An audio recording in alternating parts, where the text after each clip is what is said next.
అమ్మా, మిమ్మల్ని ఒకటి అడుగుదాం అనుకుంటున్నాను. అడుగు అనుపమా. మన ఇంటి బయట నేనొక చిన్న మ్యాచింగ్ సెంటర్ పెడదాం అనుకుంటున్నానమ్మా.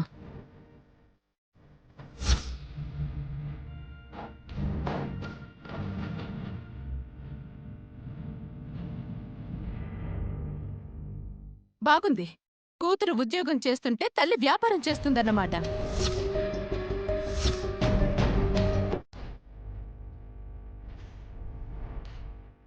ఇంటి గురించి బాధ్యతగా ఆలోచించే వాళ్ళకి అలాంటి ఆలోచనలే వస్తాయి. నీలాంటి వాళ్ళకి రావు. చెప్పమ్మా, మీరు సరే అంటే వెంటనే పెట్టుకుంటాను. ఇప్పుడంత అవసరమే వచ్చింది అనుపమా. ఇంతకాలం మనకి డబ్బు అవసరం కనిపించలేదమ్మా. ఉన్నదే చాలు అనుకున్నాం, కానీ కొత్తగా సంపాదించాలనుకోలేదు. కానీ ఇప్పుడు కష్టపడాల్సిన అవసరం కనిపిస్తుంది. అది నా కోసం కాదమ్మా. నా కూతురు బాగా చదవాలి అంటే డబ్బు కావాలి.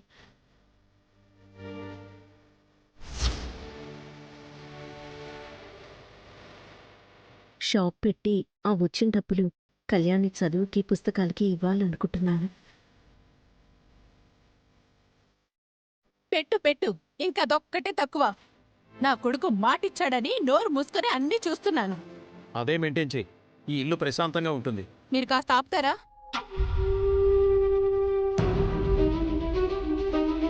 అసలే డబ్బులు లేవని అల్లాడుతుంటే నువ్వు షాప్ ఎప్పుడు పెట్టాలి?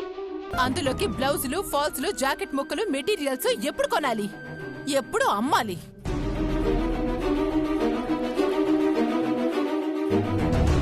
కూతురు ఫీజుకే డబ్బులు లేవంటుంటే షాప్ పెట్టడానికి, మెటీరియల్ కొనడానికి డబ్బులు ఎక్కడి నుంచి వస్తాయి? నిజమే కదవుతున్నా, మ్యాచింగ్ సెంటర్ పెట్టాలంటే చిన్న విషయమా? అన్నీ కావద్దు. అవన్నీ ఆలోచించకుండా నేను ఈ నిర్ణయం తీసుకోలేదు. ముఖ్యమైన విషయం ఏంటంటే నా కూతురు ఫీజు నేను కట్టేశాను.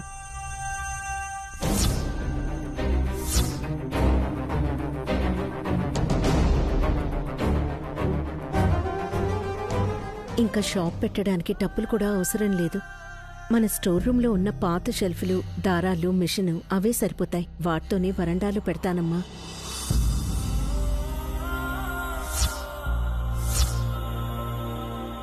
అలాగే మెటీరియల్స్ అంటారా, బయట కొనాల్సిన అవసరం లేదు. మరి మ్యాచింగ్ బ్లౌజెస్ ఇక్కడే ఉన్నాయి కదా. ఇక్కడెక్కడున్నాయి? అమ్మ అనుమతిస్తే రంగులు సరిగ్గా పడని, నేత సరిగ్గా లేని చీరల నుంచి జాకెట్ పీసులు కట్ చేసి వాటినే అమ్మేస్తాను.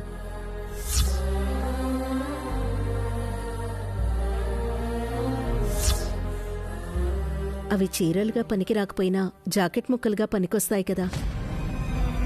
పైగా నేత జాకెట్ ముక్కలంటే తీసుకునేవాళ్లు ఇష్టంగా తీసుకుంటారు. మంచి ఆలోచన అనుపమా. నీ ఆలోచన చాలా బాగుంది. అలాగే కానివ్వు.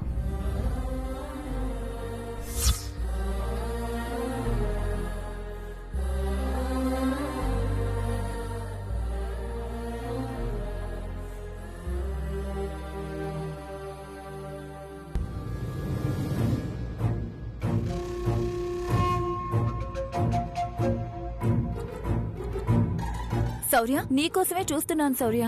ఎందుకు? ఏదో నిన్ను చూస్తుంటే జాలేస్తుంది, అందుకని. నన్ను చూసి జాలిపడాల్సిన అవసరం ఏముంది? ఏముందంటావేంటి శౌర్య? నీ భార్య నోరు తెరిచి అడిగింది కదా అని చదువుకో అన్నావు, కాని డబ్బులు మాత్రం సర్దలేకపోయావు. కాని వాళ్ళమ్మ చూడు, గంటలో డబ్బులు తెచ్చి కూతురు చేతిలో పెట్టింది. అమ్మిచ్చిందా?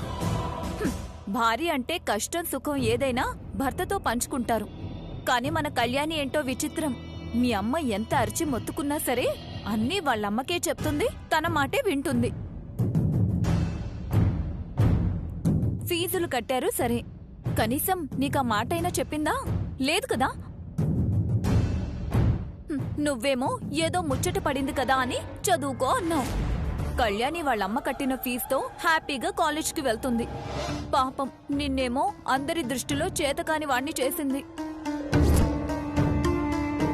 పోనీ రోషానికి పోయి ఫీజులు వాళ్ళు కట్టారు కదా అని డ్రెస్సులైనా తీసివ్వగలవా అంటే ఎలా ఇస్తాం? ఇప్పుడు నీకే నీ భార్య సంపాదించి పెట్టాల్సిన పరిస్థితి కదా. ఏంటి పిన్ని ఏదో అంటున్నావు?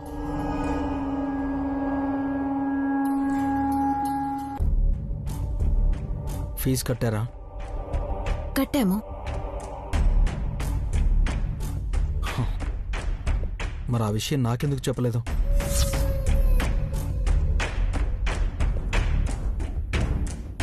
ఎలా చెప్తుందిరా?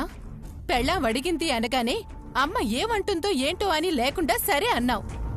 ఇంక భయము భక్తి ఏముంటాయి?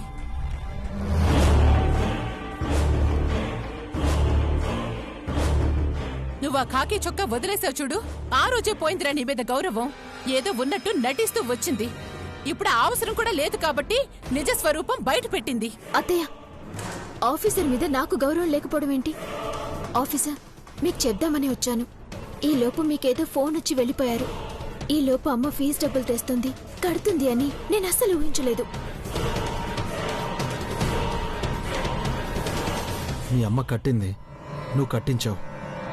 మధ్యలో నన్ను పనికి మళ్ళీ వాణ్ణి చేద్దామనుకున్నావా?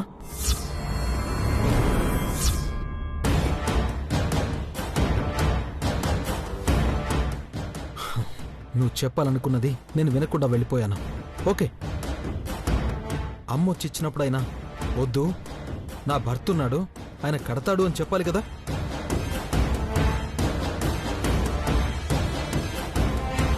ఇంకా అర్థం కావడం లేదా శౌర్య? నీ వల్ల కాదు అనే కదా వాళ్ళమ్మతో కట్టించింది.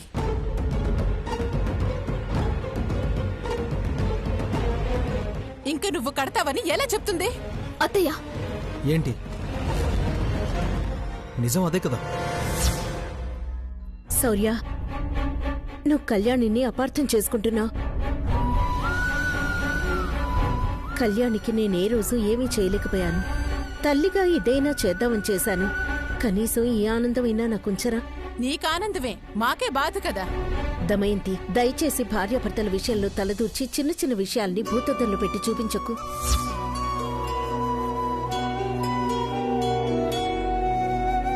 చూడు శౌర్య, ఫీజు కట్టడం ఏదో గొప్ప విషయం అన్నట్టు నేను అనుకోవడం లేదు. భర్తగా నువ్వు చదివించాలనుకుంటే తల్లిగా నా బిడ్డ చదువుకి చిన్న సాయం చేయాలనుకున్నాను.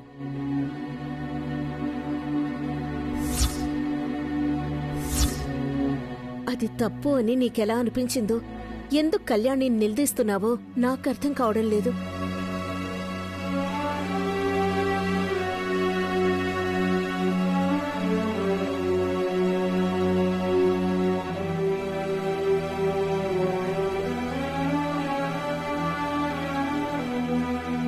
ఆఫీసర్,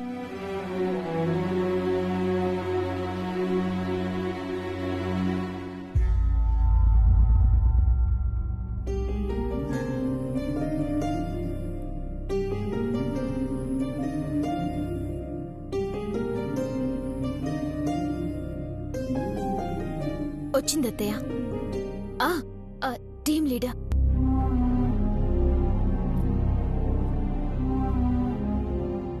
కానీ డిగ్రీ కంప్లీట్ చేయాలి అన్న కండిషన్ ఒకటి ఉంది.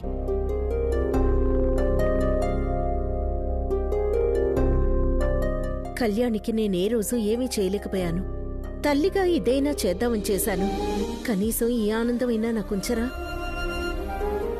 ఛా, నేనెందుకంత ఎమోషనల్ అయ్యాను? కళ్యాణి జాబ్ చేయాలనుకుంటుంది, నా కోసమే కదా. అనుపమమ్మ డబ్బు కట్టిందంటే తప్పే ఉంది. ఆమె కూతురి కోసం ఆ మాత్రం చేయడం తప్పు కాదు కదా. కళ్యాణి చదువు ఆగిపోవడానికి కూడా నేనే కారణమయ్యాను. కానీ ఏ రోజు కళ్యాణి దాని గురించి బాధపడలేదు. కానీ తను చదువుకుంటానంటే నేనెందుకు ఫీల్ అవుతున్నాను? నో, తప్పు చేశాను. నా పర్సనల్ ఫీలింగ్స్ని తన మీద కోపంగా చూపించాను. తన జాబ్కి కాలేజ్కి వెళ్తుంది కాబట్టి మంచి డ్రెస్సులు తీసుకోవాలి. బట్ అమౌంట్ ఎలా?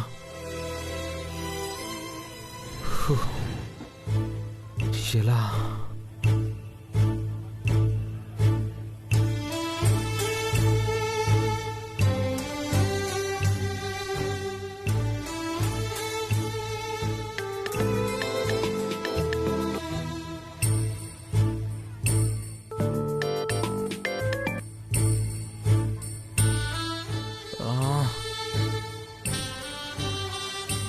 సేట్కి కాల్ చేద్దాం.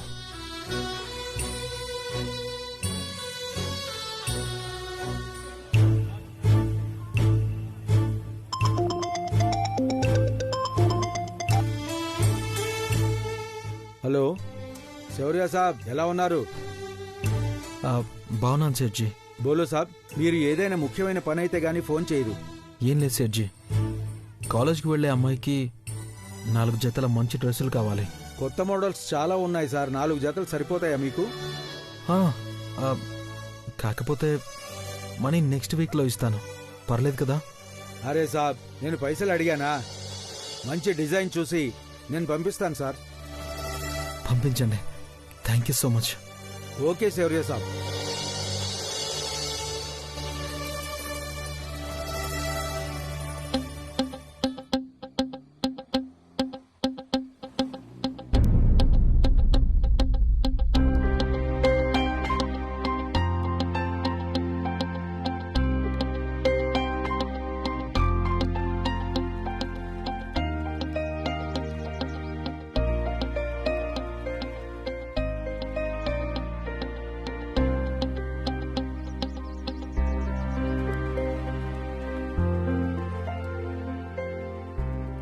అమ్మా, ఇక్కడేం చేస్తున్నారమ్మా? ఏం లేదు బాజీ, షాపుకి షెల్ఫ్లు కావాలి కదా, ఇక్కడున్నాయేమో అని చూద్దామని వచ్చాను. నాకు చెప్తే నేను చేస్తాను కదమ్మా. సరే, ఆ షెల్ఫ్ ఎలా ఉందో చూడొకసారి. ఏం చేస్తున్నారమ్మా? షాపుకి షెల్ఫ్లు కావాలి కదా చిన్ని, అవే తీయమని చెప్తున్నాను. సరే, మేము కూడా హెల్ప్ చేస్తాం. రా బావా, పద.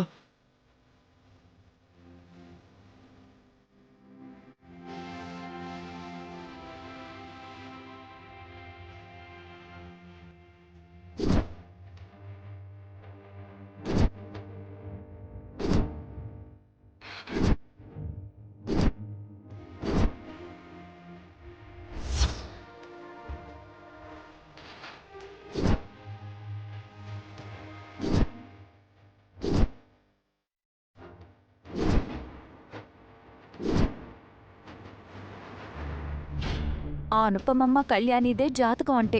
ఇలా అనుకుంటే అలా అయిపోతుంది. చూసావా? చూస్తున్నా. ఈ వైభోగం ఎంతకాలమో, వాళ్ళ జాతకాలు ఎంతకాలం బాగుంటాయో నేను చూస్తాను.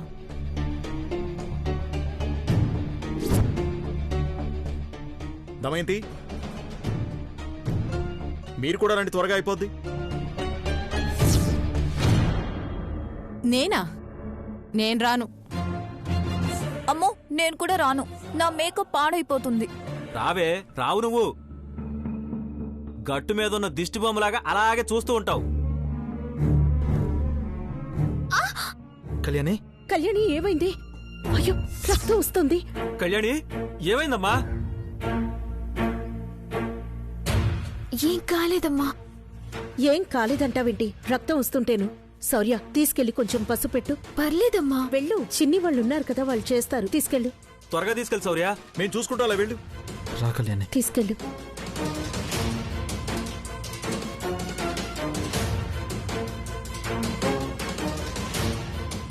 బాజీ, అమ్మా, ఇది బయట పెడదాం రా.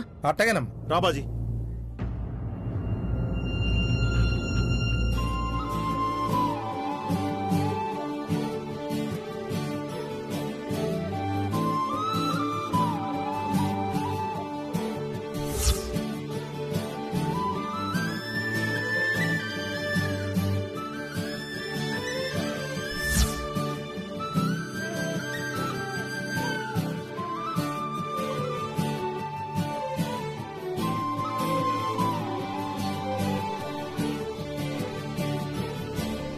అన్నయ్య, జాగ్రత్త.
ఎందుకు ఆఫీసర్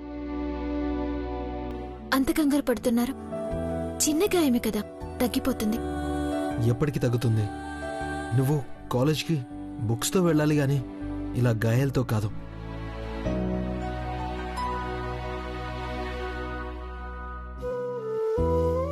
అప్పుడు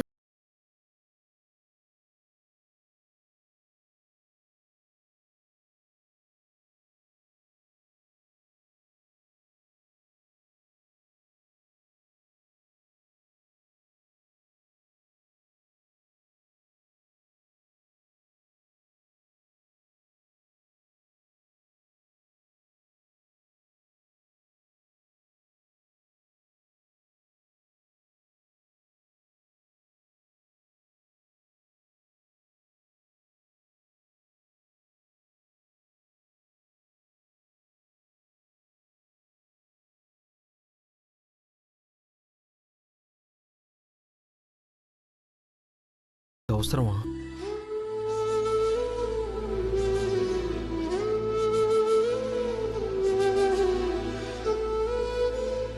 ఇంతకాలం మా అందరి కోసం మీరొక్కరే కష్టపడ్డారు. కొద్ది రోజులు మమ్మల్ని కష్టపడినివ్వండి. సారీ ఆఫీసర్, మీకు చెప్పకుండా చేయడం తప్పే. కానీ అత్తయ్య అన్నట్టు కన్నయ్యకి ఏ లోటు రాకుండా చూసుకోవాలి అంటే కష్టపడాలి. ఇద్దరం వాడి కోసం సేవింగ్స్ చేస్తేనే కన్నయ్యని అపురూపంగా చూసుకోగలుగుతాం. అందుకే నేను ఈ జాబ్ చెయ్యాలి అనుకున్నాను. చదివి డిగ్రీ పూర్తి చేయాలి అనుకుంటున్నాను.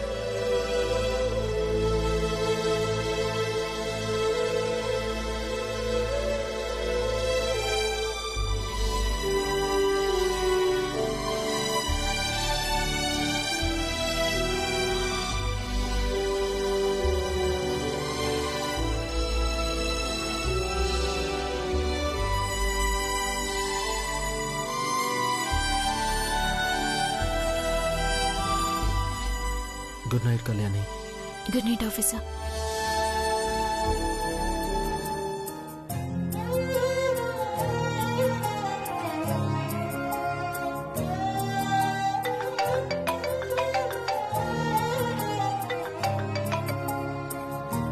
చెప్పండి సేట్ గారు.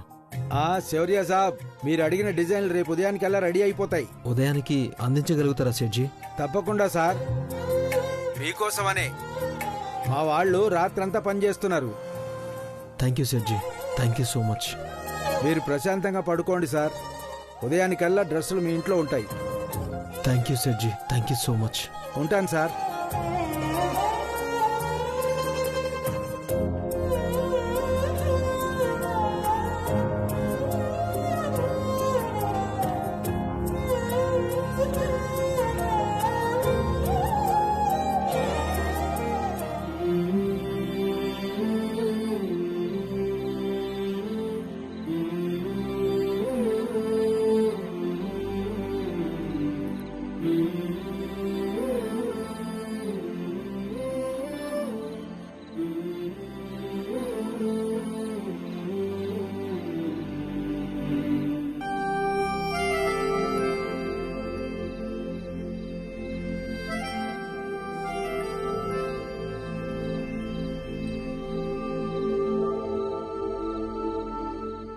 ఏంటి, పాత డ్రెస్ ఒక్కటి కూడా లేదు? ఈ డ్రెస్సులు వేసుకుని వెళ్తే ఇంకేమైనా ఉందా? మీకోసమే మేడం కొత్తవి తెప్పించాను. Thank you officer. ఈరోజు నుంచి కొత్త లైఫ్ స్టార్ట్ చేయబోతున్నావు కదా, అందుకే ఈ కొత్త డ్రెస్సులు. Thank you so much. అవును కళ్యాణి, అన్ని మంచి డ్రెస్సులు ఉంటే నీకొక్కటి కూడా నచ్చలేదా?